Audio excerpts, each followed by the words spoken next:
பிரியமானவர்களே, இன்றைய தினம் மன்னா லூக்கா 15ஆம் அதிகாரம் 31ஆம் வசனம். அதற்கு தகப்பன், மகனே, நீ எப்போதும் என்னோடு இருக்கிறாய், எனக்குள்ளதெல்லாம் உன்னுடையதாய் இருக்கிறது. ஆம் பிரியமானவர்களே, ஆண்டவராய் இயேசு ஒரு உவமையை சொன்னார். ஒரு தகப்பன், அவனுக்கு 2 குமாரர்கள்.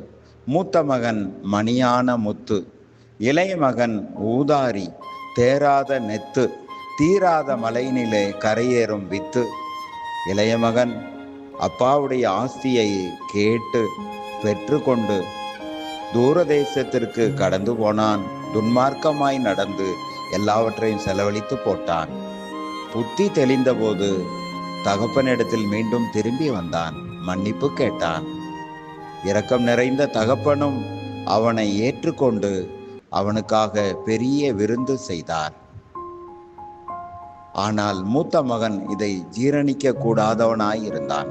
அப்பொழுதுதான் மூத்த மகனை பார்த்து, மகனே, நீ எப்போதும் என்னோடு இருக்கிறாய், என்னுடையவைகள் யாவும் உன்னுடையவைகள் என்றார்.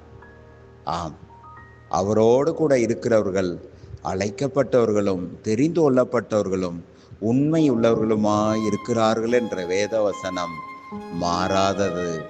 அப்படியே கர்த்தர் நம்மையும் ஆசீர்வதித்து நடத்தி காப்பாராக. ஆமென். அல்லேலூயா.